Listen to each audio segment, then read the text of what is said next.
फ्रांसीसी सफीर को नहीं निकाल रही वज़रा की गैर मुल्की मीडिया नुमाइंदों से मुलाकात में गुफ्तगू। मौक़िफ़ इख्तियार किया कि हुकूमत ने कौमी असम्बली में करारदाद पेश नहीं की। करारदाद कानूनी तौर पर खारजा पॉलिसी पर असरअंदाज नहीं हो सकती। अवैस कियानी हमारे साथ मौजूद हैं, उनसे तफसीलात जान लेते हैं। अवैस, बताएगा क्या मौक़िफ़ है इस बारे में वज़रा का? वज़ीर-ए-आज़म की हदायत पर वफाकी वज़रा का जो है आज इंटरनेशनल मीडिया से इंस्पेक्शन हुआ है और उसमें वज़रा ने साफ साफ कहा है कि फ्रांसीसी सफीर को हम नहीं निकाल रहे।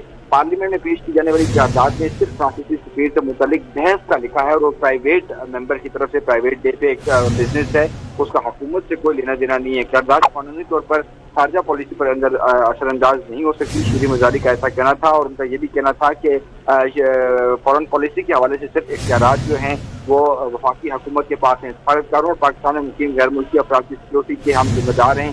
वज़ीर दाखिला का ये कहना था, उनका ये कहना था कि जितने भी जो सफारतकार यहाँ पर मौजूद है गैर मुल्की मौजूद हैं उनको भरपूर सिक्योरिटी काम कर रहे हैं और उसके साथ पाकिस्तान गैर मुल्कियों के लिए इतना ही महफूज मुल्क है। अवैस, बहुत शुक्रिया, तफसीलात से आगाह कर रहे थे।